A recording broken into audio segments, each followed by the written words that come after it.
Wrth i dechrau busnes, os felly, byddwch angen cynllun, map fydd yn eich arwain ar hyd y llwybr mwyaf cyflym ac union i'r fan rydych am gyrraedd.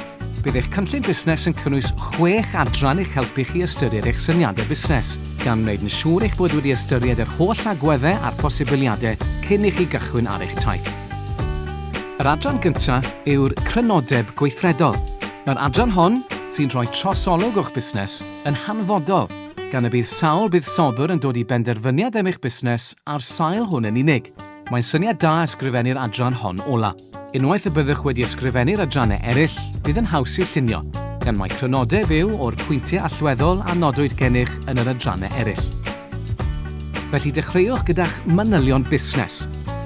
Rhowch ddisgrifiad byr o pwy ydych, beth ydych yn bwriadu i werthu, pam ac i bwy.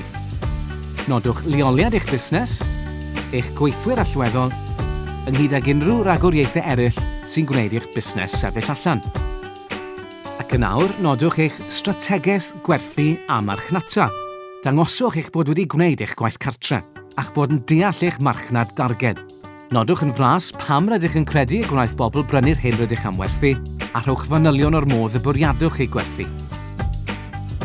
Yna ychwanegwch eich tîm rheoli a phersonel. Bydd pawb sy'n darllen eich cynllun angen bod yn ffyddiog bod rheolaeth eich busnes yn dda, felly nodwch eich cymwysterau a'r bobl rydych yn bwriadu i recrwtio. Yna nodwch y drefn o fewn eich busnes. Esboniwch pa gyfleusterau fydd gan y busnes, gan gynnwys eich adeiladau, eich systemau gwybodaeth rheoli a technoleg gwybodaeth, ac eglurwch sut fydd hyn yn darparu'r cynnyrch neu'r gwasanaeth ar gyfer y cwsmer. Ac i gloi, nodwch eich cynllun ariannol a rhag amcaniadau. Bydd yr rhan hwn yn dehongli popeth i chi nodi yn yr adrannau blaenorol mewn ffigurau. Yma dangosir a fydd yn busnes gwerth chweil a phar un a ydych yn gwastraffu eich amser a neu'ch arian.